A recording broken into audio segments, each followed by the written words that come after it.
que nós já somos vencedores em Cristo Jesus. Você é um vencedor. Lembre-se de que a tumba está vazia. A tumba está vazia. A tumba está vazia. E porque Ele ressuscitou, você está aqui hoje adorando o teu santo nome.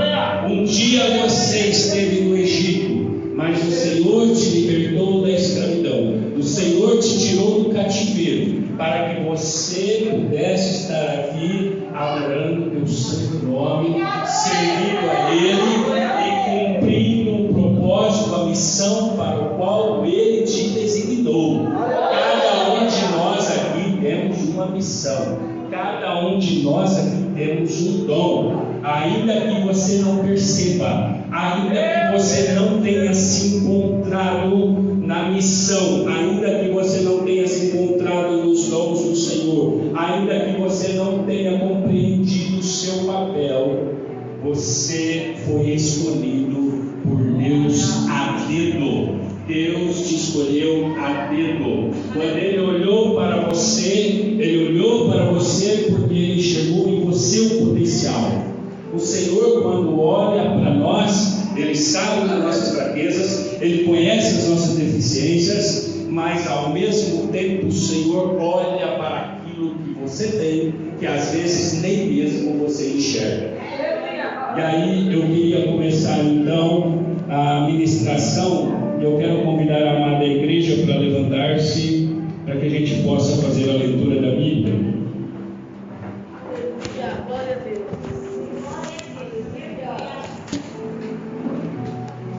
Oh, aleluia, Jesus. Glória a Deus. Glória a Deus. Aleluia. Abram as vossas Bíblias em Juízes capítulo 6. Juízes capítulo 6. Oh, Jesus. Aleluia. Glória a Deus.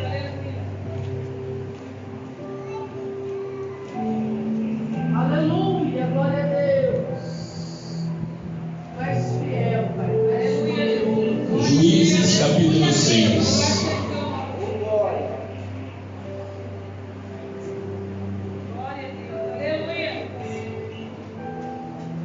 Versículo 11.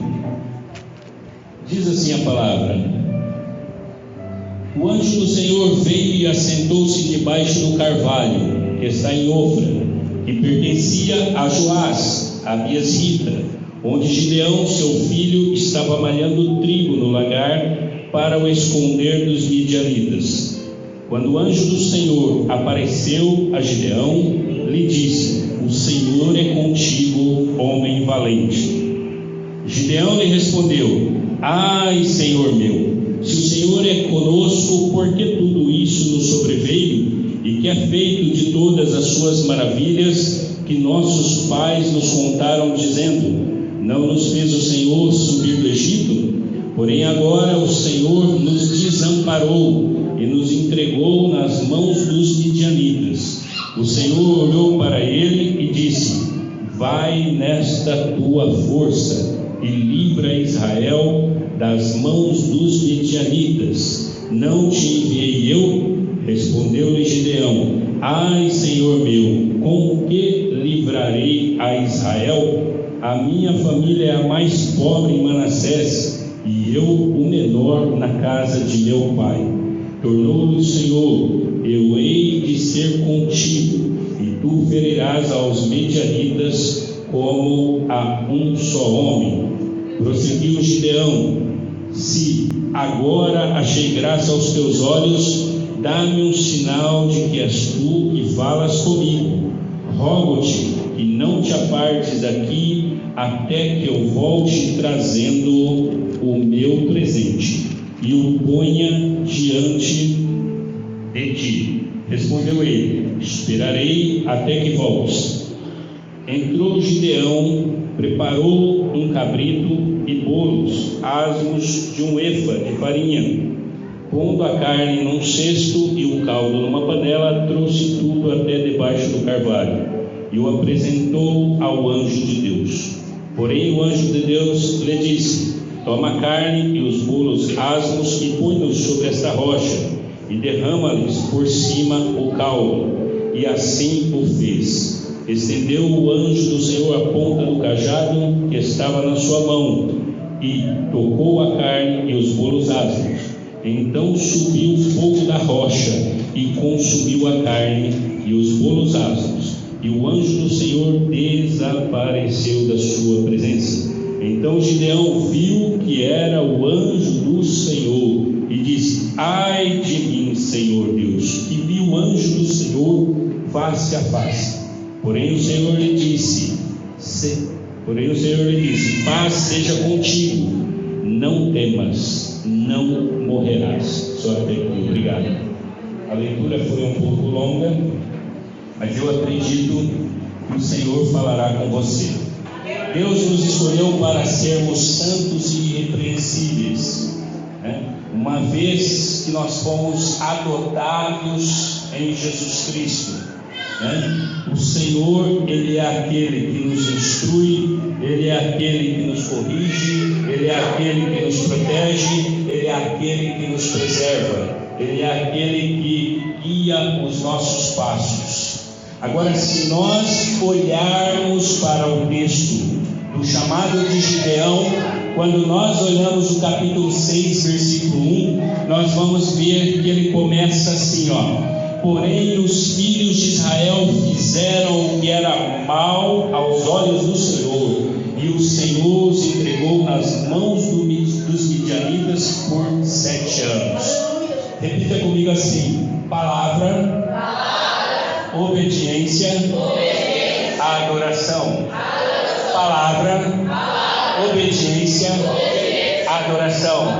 Mais uma vez: palavra, obediência, oração. Essas 3 coisas, elas têm que estar introjetadas dentro de nós. Ela tem que estar viva dentro de nós. Observe que o céu se move por palavra e fé. Observe que homens de Deus na Bíblia fizeram o sol parar, homens de Deus na Bíblia fizeram grandes sinais, prodígios e maravilhas por conta de uma palavra. A palavra, ela tem poder. Às vezes nós não nos atentamos naquilo que falamos. Observe, a Bíblia diz que sem fé é impossível agradar a Deus. Sem fé é impossível agradar a Deus. Veja o seguinte: a fé, a Bíblia vai nos dizer que ela é uma firme convicção daquilo que nós não vimos, mas nós cremos. O grande problema é que nós fazemos assim no dia a dia. O que nós fazemos? Nós dizemos que acreditamos, ou seja, usamos a palavra da boca para fora, mas dentro do nosso coração, na nossa mente, nos nossos pensamentos, na nossa alma, nós não estamos acreditando. Dentro de nós estamos duvidando daquilo que o Senhor pode fazer, daquilo que o Senhor faz. Às vezes nós precisamos de uma cura, às vezes nós precisamos que o Senhor nos auxilie ou nos socorra ou opere um milagre de coisas que são insolúveis a gente, e a gente se pega entre a incredulidade e a dúvida, e Deus não pode operar aonde há incredulidade, aonde há dúvida, assim como o Senhor também não pode operar quando há desobediência. Nós vimos aqui em Juízes capítulo 6, versículo 1, que o povo estava sofrendo por 7 anos por causa da desobediência. Saiba que a obediência sai mais barato do que a desobediência.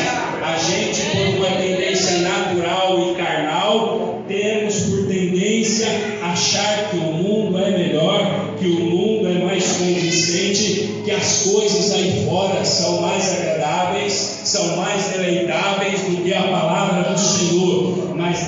Estas coisas o Senhor já nos orientou, afaste-se dela. O Senhor falou para que você não se assente na roda dos escarnecedores. O Senhor, toda a orientação que nós temos está aqui na palavra. Quando nós conhecemos a palavra, nós vamos nos distanciando, porque o Senhor nos chamou para sermos irrepreensíveis e santos, e a opinião dos outros não mais nos importa, porque nós não somos cidadãos deste mundo, nós somos cidadãos celestiais, nós somos moradores e herdeiros em Cristo Jesus do paraíso, do reino de Deus. E a palavra de Deus diz que nós não estamos distantes do reino de Deus. Amarildo, como que é isso? Como que nós não estamos distante do reino de Deus? A palavra diz que quando dois ou mais se reunirem em meu nome, ali estarei eu no meio de vós. Quem é que vai estar no meio de vós? A própria presença do Senhor. E quando a palavra diz a presença do Senhor, ele está dizendo que quando Deus desce o reino dele, desce o seu poder, desce a sua glória. Neste momento que eu estou ministrando a palavra, o Senhor pode ao mesmo tempo estar operando o seu milagre, operando a sua cura, trabalhando no seu casamento, trabalhando naquele marido rebelde, naquela mulher rebelde. O Senhor pode estar trabalhando nas suas finanças, o Senhor pode estar abrindo portas para você. Basta você somente crer. O Senhor não te cobra muito. O Senhor não manda você trazer o seu carro e deixar aqui no altar. O Senhor não manda você vender a sua casa e deixar aqui no altar. Mas se você quiser fazer um voto com o Senhor, aí é você e Deus. Mas a palavra também te alerta, e a palavra diz o seguinte: se você fez um voto ao Senhor, não tardes em cumpri-lo. Há pouco tempo atrás, o pastor andou colocando alguns envelopes azul, vermelho, sei lá mais que cor aqui em cima, verde, e algumas pessoas não cumpriram o voto.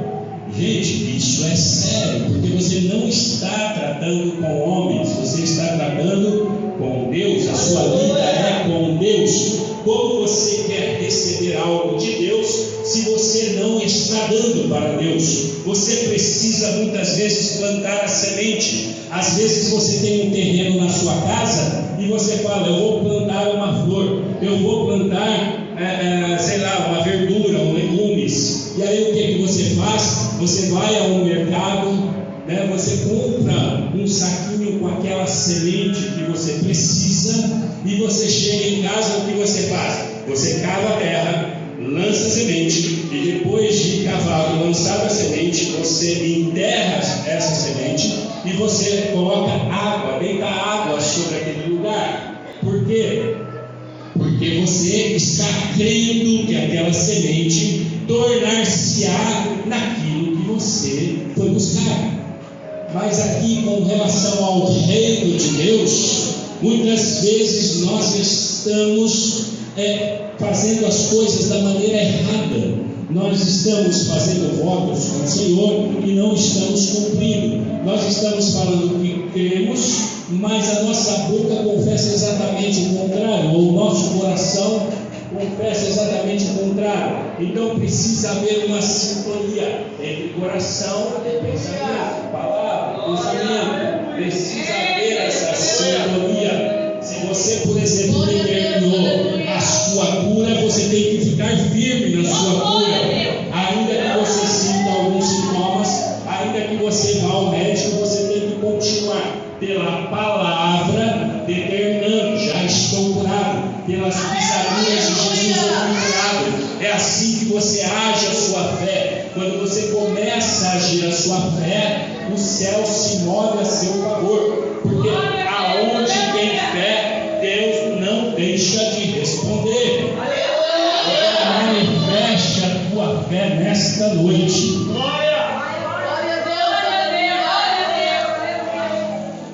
Voltando aqui para a palavra, nós vemos que o Senhor desceu para falar com Gideão por meio do seu anjo.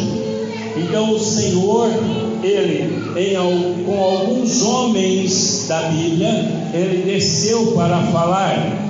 E aí estes homens, quando tiveram esse contato com Deus, quando tiveram esse chamado de Deus, tiveram por tendência a recuar-se do chamado e voltar-se para trás. Queridos, quando você volta para trás, quando você retrocede, tudo aquilo que você havia conquistado vai pouco a pouco se perdendo. O caminho é para frente, para o alto. O caminho não é para trás. O caminho não é o do retrocesso. O caminho é do avançar. O Senhor diz: marche, caminhe, confie em mim, vá, fique firme na sua fé. Esse é o caminho. Aí nós vimos então que o Senhor vem a alguns homens, e quando o Senhor chega, em alguns casos o próprio Senhor desceu, houve uma teofania. Em outros casos o Senhor enviou o seu anjo para falar com o homem, e em ambos os casos a santidade, quando ela se manifestou, quando ela se achegou perto do homem, o que o homem enxergou? O homem não conseguiu enxergar o seu potencial. Os homens estavam focados em suas fraquezas e focados em suas faltas e em sua miserabilidade enquanto carnal, enquanto ser humano. E aí nós temos alguns homens que passaram por esse processo. Quando nós vemos a vida de Jeremias, ao ser chamado, Jeremias vai dar uma desculpa.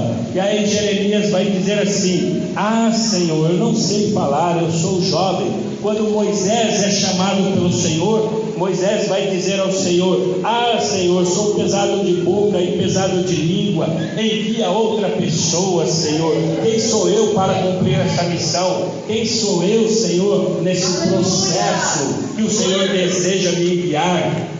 Quando o Senhor desce a Gideão, o que a gente percebe aqui? Nós percebemos Gideão colocando diante do Senhor, pastor Marcos, a inferioridade, pastora Miriam. Nós vimos que o Gideão, ele não estava enxergando o que Deus estava enxergando. Deus já estava estabelecendo para Gideão um processo de liderança. É você que vai libertar o meu povo. É você que foi chamado, que vai levar a bênção para a tua casa, que vai levar a bênção para a tua família. É você que vai levar a bênção para aquele marido incrédulo, para aquela mulher incrédula. É você o responsável por levar o reino de Deus, por levar a glória de Deus, por levar o poder libertador de Deus para dentro daquele ambiente. Quando Deus te coloca lá no seu serviço, Ele não te coloca lá por acaso. Deus, Ele tem um projeto ao ter te colocado naquele lugar. Você não está lá por conta do acaso. Você está lá porque tudo que Deus faz é milimetricamente planejado. Deus não erra no seu planejamento. Deus não erra no seu chamado. Aí nós vimos então Jonas ele foge para outra cidade, outro homem que tem um chamado, tem uma missão a ser cumprida. Quando Deus olha para Josué, Deus vê um homem que vai levar o povo de Israel a entrar na terra. Quando Deus olha para Samuel, Deus vê um homem que vai orientar o povo de Israel no caminho do Senhor. Por que eu estou mostrando esse histórico de homens aqui? Porque todos esses homens, de certa forma, trouxeram alguma desculpa para não cumprir o seu papel. Mas nós devemos lembrar o seguinte: que todos nós seremos cobrados no grande dia. Todos nós não iremos passar batido naquilo que fizemos ou deixamos de fazer. Mas se nós fizemos e fizemos bem, diz a palavra do Senhor que há uma recompensa, há uma pedrinha na sua coroa, e você vai receber o seu galardão.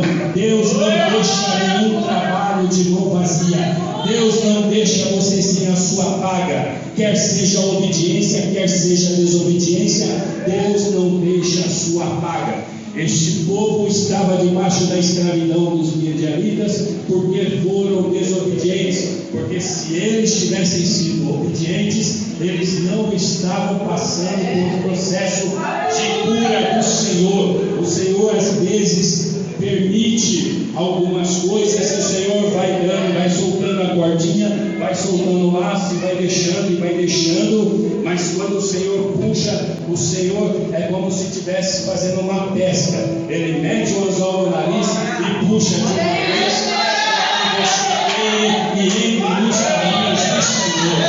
Porque a vontade do Senhor não é que você se misture com o mundo. A vontade do Senhor é que você seja separado do mundo para fazer aquilo que apraz o Senhor. O Senhor te chamou para uma grande colheita. O Senhor te chamou para povoar o céu. A maior bênção que nós temos ao vir à igreja, a maior bênção que nós temos, eu vou te contar qual é a maior bênção que nós temos. A maior bênção que nós temos é a salvação. Quem aqui pode salvar a sua alma por si próprio? Eu acredito que ninguém, né? Porque a palavra diz que a salvação só vem por meio de Cristo Jesus, que ressuscitou dentre os mortos, aquele cuja tumba está vazia. Então ninguém de nós podemos dizer que Deus não deu nada a nós. Deus te oferece a salvação, Deus te dá a salvação. Basta você crer, basta você querer, basta você buscar. A palavra de Deus diz assim, que todo aquele que me buscar, me achará. Então, se você ainda não teve uma experiência real com Jesus Cristo, busca o Senhor com um coração sincero, um coração puro, que a palavra diz que aquele que o busca, o encontrará. Deus deixará ser achado por vós. Aí a palavra de Deus vai dizer assim, que quando Deus olha para vós, Deus vê um pregador da palavra de Deus. Queira Deus que todos aqui sejam levantados para algum ministério, levitas, cantores, né?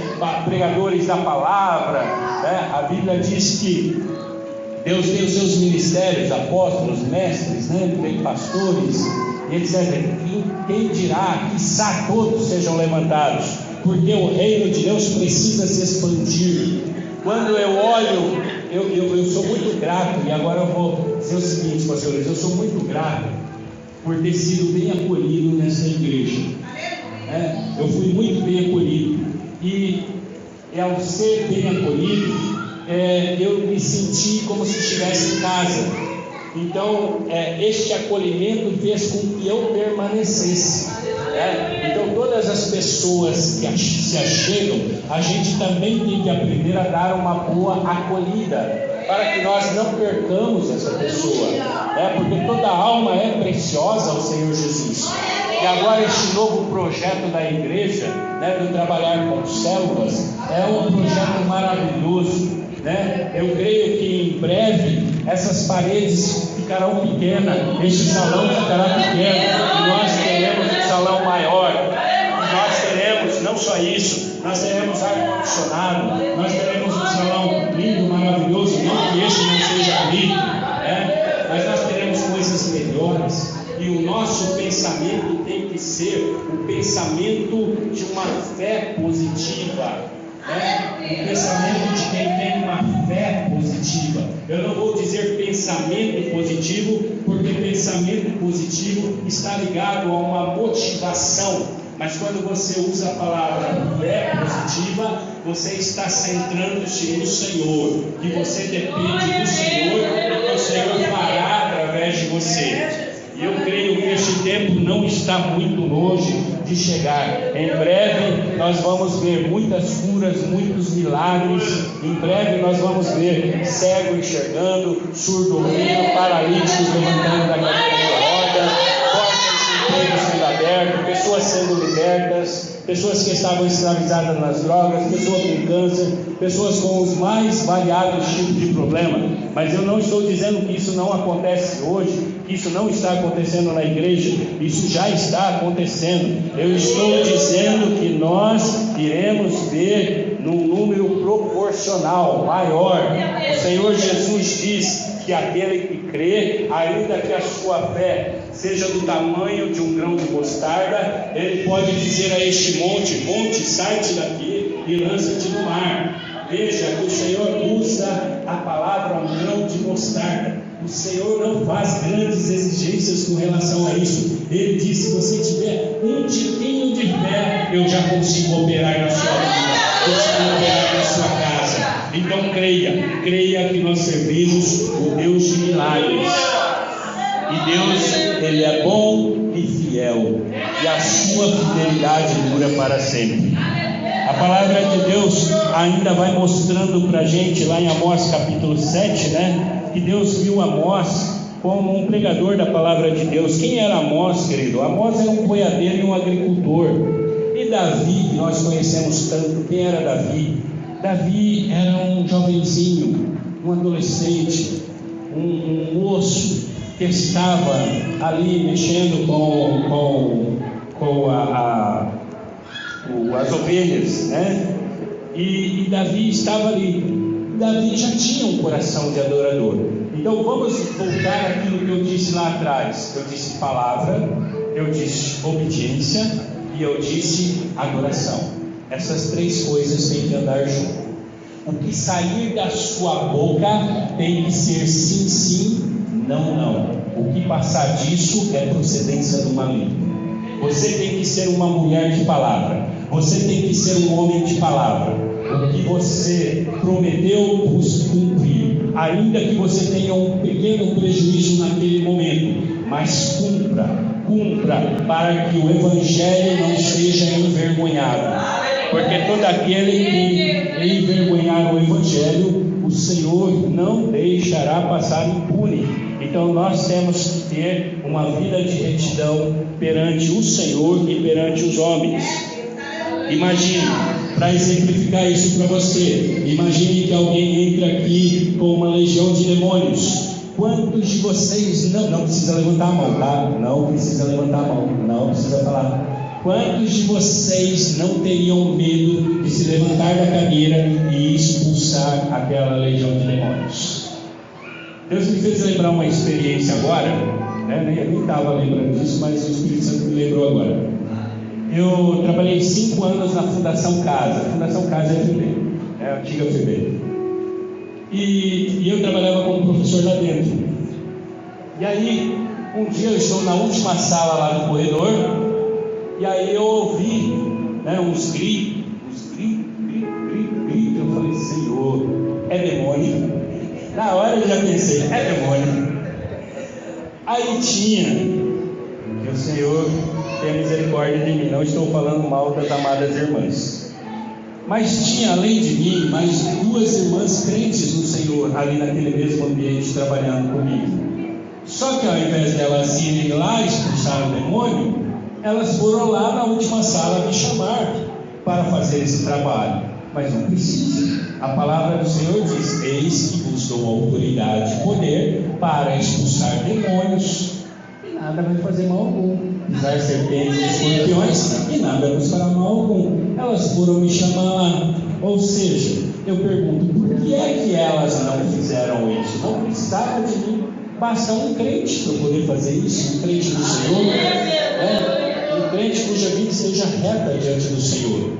E aí eu fui lá, cheguei lá, aquele menino estava se jogando para lá, se jogando para cá, se debatendo, gritando, cheguei, para a honra e glória do Senhor, foi liberto, e uma coisa interessante que me chamou a atenção ali, naquele processo de libertação, é que eu estava lutando para que ele fosse liberto, dando a ordem para ele sair, mas os demônios, que era a legião de demônios, só saíram quando eu dei a ordem para que eles ficassem de lado e o garoto aceitasse Jesus. Neste momento que eu dei a ordem para que eles ficassem de lado, e eu conversei com o garoto, como eles são neste momento, eu falei para ele: vou te falar uma coisa, só tem um jeito de você ser liberto dessa possessão.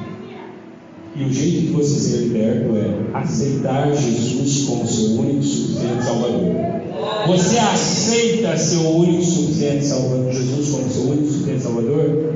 A hora que ele ia falar sim, o inimigo vinha e travava a boca dele, não deixava ele aceitar. Aí o demônio, inimigo, né? Sabe? Aí falava de novo: você aceita Jesus Cristo como seu único suficiente Salvador? Na hora que ele falou sim, querido, mas foi só um sim, o negócio fez assim, ó. Glória a Deus. Ou seja, o que aconteceu neste momento? Quando ele disse sim, o que aconteceu? Ele estava onde? Reino das trevas. Porque a Bíblia diz que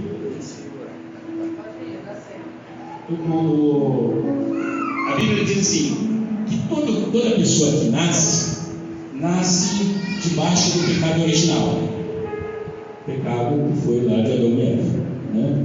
Então toda pessoa que nasce debaixo desse pecado original, chega a uma certa idade que ela vai ter um encontro com Jesus. Quando ela tem esse encontro com Jesus, ocorre um processo de redenção e regeneração do seu espírito.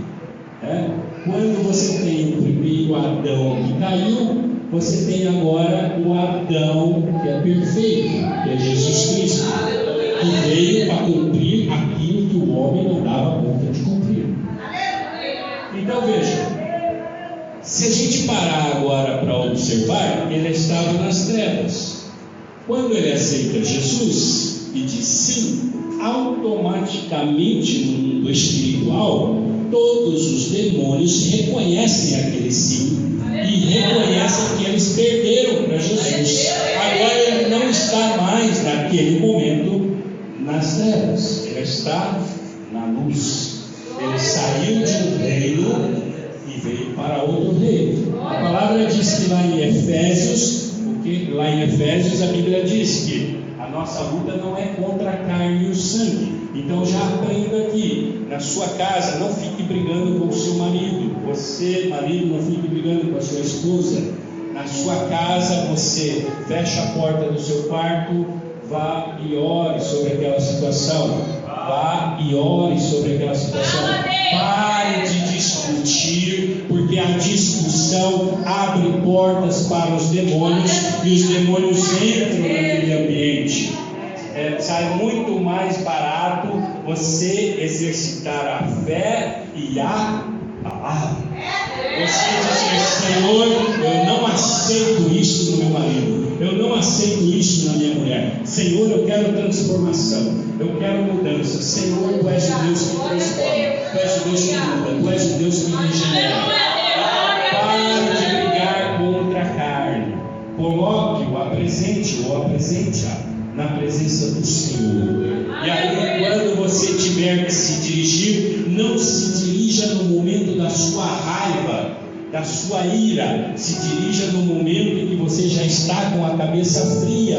E aí você vai de cabeça fria, fale com a mansidão, converse com a mansidão, chame para uma conversa e ajuste as coisas. E a palavra diz que você não deve deixar isso passar para o outro dia, que você tem que buscar o conserto o mais rápido possível, porque se você não busca o conserto, você dá espaço para o maligno. É aí onde o maligno entra. O maligno põe lá um galanzinho lá, ou põe uma mocinha, e aí então você dá espaço para que o maligno consiga agir mais e mais. Então, sabedoria, a Bíblia diz: quem não tem, que busque ao Senhor, que peça para o Senhor sabedoria que Ele dá. E quando o Senhor cobra para te dar sabedoria, nenhum tostão. O Senhor não cobra para te dar sabedoria. Pois bem, aí nós temos aqui, quando Deus olha para Davi, Deus vê um homem que será rei e bem sucedido em suas batalhas. Quando Deus olha para você, Ele já está projetando, na verdade Ele já está com tudo pronto. Basta que você diga: eis-me aqui, Senhor. Se você olha, esse eis-me aqui tem um poder transformador muito grande. Quando você diz eis-me aqui, você está dizendo: Senhor, eu sei que eu sou propriedade do Senhor, mas eu estou renunciando tudo que está lá atrás, somente para viver um processo de adoração ao Senhor, de obediência ao Senhor, de fazer aquilo que alegra o teu coração, porque eu não quero, Senhor, ir ao inferno, eu quero, Senhor, morar nos céus, quero estar na tua presença.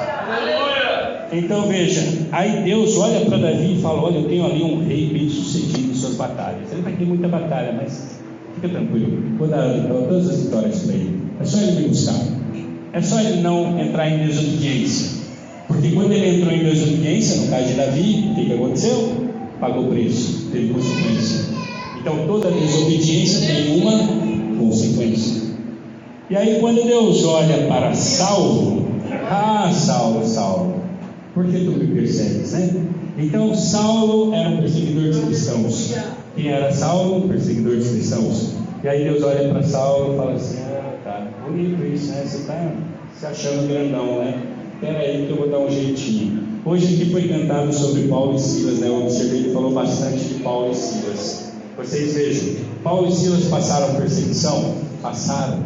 É bem provável que alguns de vocês aqui estejam sofrendo perseguição. Eu sei que muitos de vocês estão aí, cada um carregando as suas lutas, mas uma coisa eu quero dizer para você: embora você esteja sofrendo perseguição, seja lá no trabalho, seja na sua vizinhança, seja onde quer que você esteja, lembre-se, Deus é contigo.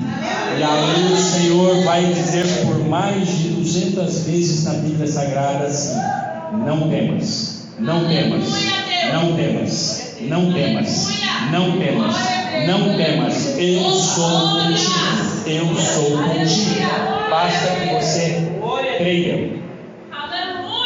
Eu também separei aqui Ezequiel, né? Ezequiel também, quando recebe um chamado do Senhor, ele recebe um chamado para ser profeta e pregador da palavra de Deus. Ou seja, um homem que vai pregar a um povo que estava sem vida. Gente, como que é pregar para um povo que está sem vida? Um povo apático, um povo no marasmo, um povo que você chama para fazer alguma coisa, o povo não vai. Nós temos que ter um senso de comunidade. Nós temos que olhar as coisas, ter aquela percepção e ver assim: puxa, nós estamos passando calor, né? Ou nós estamos passando calor, como que a gente resolve isso? Será que se colocar um ar-condicionado aqui resolve? Mas o que nós precisamos para fazer isso? Semear no reino. Semear. Fala: pastor, vamos semear. Nós queremos um ar. Vamos semear. Vamos semear. Se nós não queremos comprar um terreno, como que nós vamos comprar esse terreno? Como que nós vamos construir uma grande catedral, um grande templo para abrigar mais e mais almas? Semeando no reino. Porque aquele que dá liberalmente, ele está agradando ao Senhor. Deus não se agrada quando você está com o coração fechado, ou quando você é um murmurador. Nossa, eu vou ter que dar, senão a pastora Miriam vai saber que eu não dou o dízimo. O pastor Marcos vai ver que eu não dou o dízimo, então deixa eu dar isso aqui. Não, Deus não recebe dessa forma. Deus quer que você dê com alegria, né? E aí, eu acredito que tudo que eu tinha que falar, eu já falei.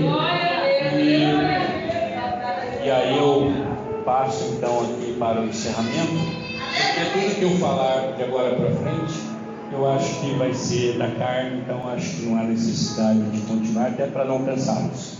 Eu gostaria, pastora, de orar por quem quisesse oração, né? Então, eu gostaria que colocasse o louvor Rompendo em Fé para mim.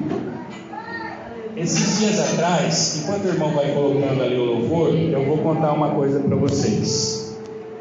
Eu tinha um carro, um Fiat Uno Vivace branquinho, e aí eu falei assim: meu filho se formou em Direito, né, é advogado, e aí eu falei assim: eu vou presentear, né, menino bom, estudioso, falei: vou dar meu carro para ele. Aí dei meu carro para ele, comprei um carrinho mais velho, né? Comprei um carrinho velho, fui lá, gastei um dinheirão para poder consertar, arrumei. E é o carrinho que eu usava para levar os pastores lá em Valparaíso, né, na pregação lá em Valparaíso. E aí, esses dias atrás, há um tempinho atrás, eu falei assim: Senhor, esse carro não está legal, não estou gostando não. Estou gostando não. Eu quero que o Senhor me abençoe, eu quero um carro novo, um carro melhor, né, mais novo que esse, que tenha ar-condicionado e isso. Isso é importante, você colocar no seu projeto exatamente o que você quer. Verdade. E apresentar ao Senhor. Aí, eu tenho muitos milagres para contar aqui. Não dá tempo, eu dizer o quanto os milagres aí. Eu vou contar só esse rapidinho. Aí, o carro, eu fui. Valparaíso mesmo. Estava voltando, aí o carro estava estranho, o carro começou a ficar ruim. Cheguei aqui, foi uma luta aqui nessa curva para chegar aqui, né? E antes disso, umas 2 semanas antes, uma irmã lá de Valparaíso foi usada por Deus. Eu estava trabalhando na porta como obreiro, ela saiu de lá da frente e foi lá na porta. Ele falou: olha, eu conversei com Deus e falei para Deus: Deus, eu só vou lá conversar com ele se realmente for de Deus, se realmente for o Senhor que estiver usando a minha pessoa. Aí ela sentiu no coração e foi lá entregar o recado para mim. Ela foi lá e entregou o recado, falou assim: ó, não sei se o irmão está orando para ter um carro, né, melhor, mais novo, mas Deus tem visto o seu esforço, Deus tem visto a sua luta, Deus tem visto o quanto você tem feito pelo reino de Deus, né, e Deus está nesse negócio. Só que aí se passaram, acho que 15 ou 20 dias e continuei andando com o carro. E aí o carro deu um problema sério. Fui levar no mecânico, o mecânico disse: não conserta, né? Aí você leva num negócio que mexe com turbina lá na Guapiri. Aí tá, fui lá e os caras falaram: não consertamos, não mexemos com isso. Talvez em São José do Rio Preto. Aí eu falei: esse negócio vai ficar assim. Só que aí o que eu fiz? Esse louvor vai dizer muito do que eu fiz, rompendo em fé. Eu já não tinha orado? Tinha. Já não tinha tido a confirmação? Tinha. Quanto eu tinha no meu bolso? Aí eu falei: Jesus, é agora que eu vou fazer a loucura. É agora, né? Agora eu faço. A primeira concessionária que eu entrar é essa que eu vou comprar. Então eu vim lá da Guapiri, lá dos caras que mexem com turbina, e vim. A primeira concessionária que eu entrei na Guapiri, ali na Johnny Veículos, que é o cotidiano ali da Praça Nova, né, do shopping. Eu falei: é aqui mesmo. Falei, olhei os carros assim, falei: os carros que você tem são esse aqui? É, são esse aqui. Eu falei: esse carro aqui, né? Ah, esse carro, sim. Eu quero esse carro. Vamos lá, fazer o negócio. Chegou lá. Ai, eu estou terminando, só vou contar isso, para saber se vai enriquecer a fé dos irmãos aqui. Aí, tá, sentamos lá. Vamos analisar o cadastro. Primeiro banco, reprovou. Segundo banco, reprovou. Você já vai ver com aquela cara pataquada, né? De vergonha, né? Aí, terceiro banco. Eu falei: o que está acontecendo que não está aprovando? O que eu fiz? Meu nome está limpo. Aí, tá, terceiro banco. Olha, reprovou também. Só que aí, peraí que eu vou ligar para a mulher para ver o que está acontecendo. Aí a mulher pegou e falou assim: ó, seu score está baixo. Porque faz tempo que eu não compro nada de alto valor, crédito. Eu nem uso cartão de crédito, eu só uso cartão de débito. Aí, tá, o que precisa fazer? Aí ela falou assim: você precisa dar R$8.000 de entrada. Aí eu, tá bom. Aí você puxa na memória, para quem que eu vou, né? Aí eu lembrei de uma tia minha, uma tia abençoada. Aí eu falei assim: tia, preciso de R$8.000 emprestado. Não, filho, é muito dinheiro. 8.000 eu não tenho, não. Eu tenho 7, certo? Para agora, tia. Eu já estou indo buscar. Tá na sua casa ou está no banco? Não, está aqui em casa. Então estou indo aí buscar. Aí eu vi que na minha conta eu tinha R$1.000, que era o que eu tinha. Fechou os 8.000. Tá, beleza. Você acha que a vitória dele não assim tão fácil assim? Aí foi passar o crédito, reprovou. Aí ele ligou para a mulher e falou: olha, o que está acontecendo? Falou que com 8.000 talvez pudesse aprovar o crédito dele. Aí ele: não, se ele der 12.000, se ele der 12.000, aí é possível, a gente passa de novo, e aí é possível que seja aprovado com 12.000 de entrada. Aí eu falei: Jesus, misericórdia. Eu fui puxando a memória: Senhor, eu falaste lá para mim, né? O que lá que você falou? O senhor confirmou, eu orei, mal, belezinha, joinha. Vamos fechar esse negócio aí, Jesus? Tá. Aí o rapaz da concessionária falou: rapaz, eu não sei o que eu estou sentindo aqui. Eu estou sentindo um arrepio aqui. Eu não costumo fazer isso para ninguém, mas eu vou fazer para você. Ó, você só tem 8.000, né? Só. Vou fazer assim, esses 4.000, vou fazer uma promissória para você aqui. E você depois me paga esses 4.000. Eu falei: fechou. Crendo no quê? No mover dos céus, a meu favor, em meu benefício, em meu socorro. E eu saí de lá no mesmo dia com o carro. Esse é o Deus que nós servimos. Então é por isso que eu digo: palavra, obediência